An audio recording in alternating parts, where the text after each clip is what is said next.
첫 번째 편지. 지우는 오늘도 야근으로 지친 몸을 이끌고 원룸에 도착했다. 신입사원이라는 이유로 떠밀려 오는 업무들에 정신없는 하루였다. 창문을 열어 환기를 시키려다 문득 창틀 위에 놓인 하얀 봉투를 발견했다. 뭐지? 봉투에는 이름도 발신자도 적혀 있지 않았다. 그저 예쁜 글씨로 지우님께라고만 쓰여 있었다. 누군가 잘못 놓고 간 걸까? 하지만 3층 창가에 편지를 놓을 수 있는 사람이 있을까? 호기심을 이기지 못하고 봉투를 뜯었다. 오늘도 고생 많으셨어요. 아침에 급하게 나가시느라 아침을 못 드신 것 같던데 점심은 제대로 드셨나요? 항상 바쁘게 사시는 모습을 보면 걱정이 됩니다. 내일은 좀 더 여유로운 하루가 되기를 바라요.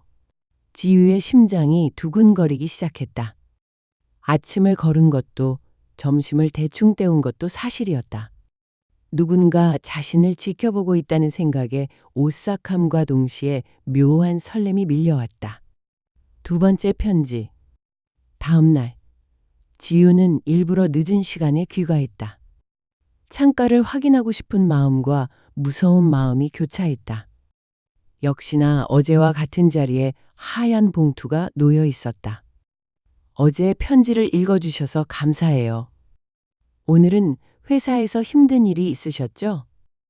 엘리베이터에서 한숨을 크게 쉬시는 모습을 봤어요. 괜찮으시겠지만 그래도 누군가는 당신을 응원하고 있다는 걸 알아주세요. 이번에는 정말 소름이 돋았다. 엘리베이터에서 한숨을 쉰 것까지 어떻게 할 수 있을까? 지우는 창문 밖을 내다보며 주변을 살폈다.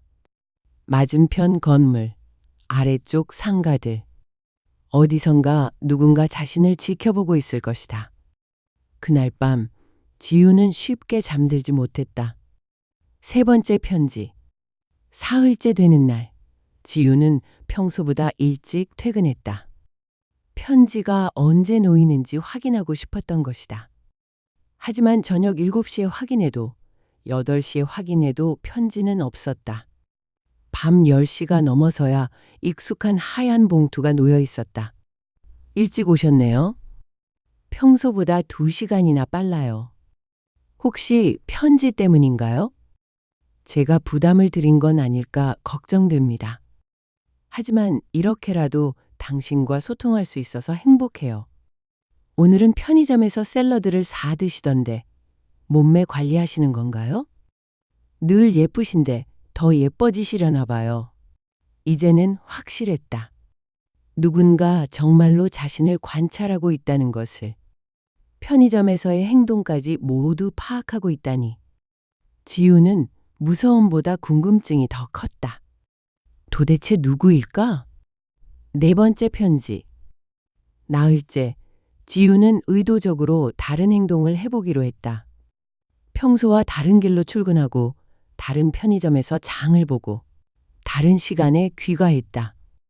그럼에도 불구하고 편지는 어김없이 창가에 놓여 있었다. 오늘은 새로운 길로 출근하셨네요.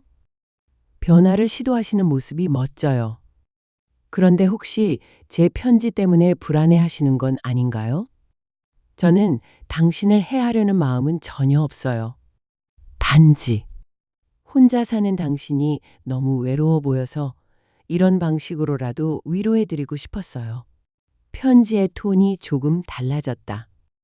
더 간절하고 더 솔직해진 느낌이었다. 지우는 이 익명의 발신자가 단순한 스토커가 아닐 수도 있다는 생각이 들기 시작했다. 다섯 번째 편지.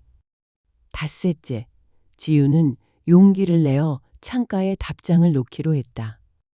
간단히 고맙다는 말과 함께 누구신지 궁금하다는 메시지를 적어두었다.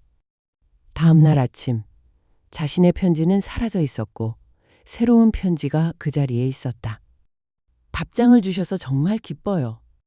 하지만 아직은 정체를 밝힐 수 없어요. 시간이 되면 언젠가는. 혹시 제 편지가 부담스럽다면 창가에 그만이라고 적힌 쪽지를 놓아주세요. 그럼 멈추겠습니다. 하지만 괜찮으시다면 내일도 같은 시간에 창가를 확인해 주세요. 지우는 한참을 고민했다. 이 미스터리한 상황을 끝낼 것인가? 아니면 계속 이어갈 것인가? 무서우면서도 설레는 이 감정이 요즘 무미건조한 일상의 유일한 활력소가 되고 있었다. 결국 지우는 그만이라는 쪽지 대신 작은 물음표 하나만 적힌 종이를 창가에 놓았다. 6번째 편지. 다음 날 저녁, 지우는 평소와 다른 설렘으로 집에 돌아왔다. 동료들이 하루 종일 그녀의 산만한 모습을 눈치챘지만 가슴속 두근거림을 설명할 수는 없었다. 아파트 계단을 올라갈수록 심장 박동이 빨라졌다. 역시나 깔끔한 하얀 봉투가 기다리고 있었다. 물음표. 참, 당신다워요. 늘 호기심 많고 늘 사려 깊으시죠. 이번 주에 당신이 더 많이 미소 짓는 걸 봤어요. 출근길에도 전보다 밝은 표정이시더라고요. 그런 모습을 보니 저도 기뻐요. 오늘 지하철에서 할머니의 짐을 들어드리는 모습도 봤어요. 아무도 보지 않는다고 생각하셨겠지만 저는 봤어요. 당신의 그런 따뜻함이 제가 당신을 좋아하는 이유 중 하나예요. 지우의 손이 미세하게 떨렸다. 그 작은 친절까지도 목격했다니. 섬뜩하면서도 이상하게 따뜻한 기분이 들었다.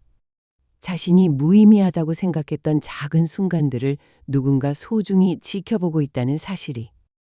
7번째 편지. 7째 날이 되자 편지는 지우 일상의 하이라이트가 되어 있었다. 그녀는 하루 종일 자신의 행동에 더 관심을 갖게 되었다.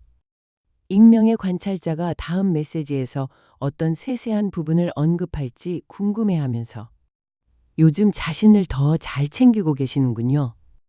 오늘 아침 제대로 식사하시는 모습도 봤고 엘리베이터 대신 계단을 이용하시더라고요. 혹시 누군가에게 좋은 모습을 보이려고 하시는 건가요? 어쩌면 저에게? 그런 생각을 하니 가슴이 두근거려요. 이상한 상황이라는 건 알지만 제 마음은 진심이에요.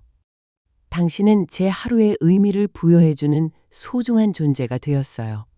이 편지는 달랐다. 더 개인적이고 더 취약한 느낌이었다. 지우는 이 편지들 뒤에 숨은 사람의 진심을 느낄 수 있었다. 그들도 외로운 걸까? 자신과 같은 연결감을 느끼고 있는 걸까? 진실에 가까워지다. 8째 날, 지우는 결심했다. 더 긴 답장을 써서 직접적인 질문을 하기로. 이 사람에 대해 더 알고 싶었다. 그녀의 쪽지에는 이렇게 적혀 있었다. 편지를 기다리게 된 제 자신이 신기해요. 당신은 저에 대해 너무 많이 알고 있는데 저는 당신에 대해 아무것도 모르네요. 혹시 우리가 만난 적이 있나요? 같은 건물에서 일하나요? 작은 단서라도 좋으니 알려주세요. 답장은 빠르게 왔다. 당신의 간절함이 제 마음을 울려요. 네, 우리는 마주친 적이 있어요. 당신은 기억하지 못할 수도 있지만요. 저는 근처에서 일하고 가끔 우리의 스케줄이 겹치곤 해요. 수없이 다가가고 싶었지만 두려웠어요. 혹시 당신이 저와 같은 연결감을 느끼지 않으면 어떡하죠? 혹시 이 편지들이 당신과 가까워질 수 있는 유일한 방법이라면? 내일은 달라질 거예요. 내일은 제 정체를 밝힐 용기를 낼지도 모르거든요. 내일은 어떤 편지가 올까? 아니, 어쩌면 내일은 편지가 아닌 다른 것이 기다리고 있을지도 모른다. 내일도 같은 시간에 창가를 확인해 주세요. 그 한 줄이 지우의 마음을 온종일 설레게 했다.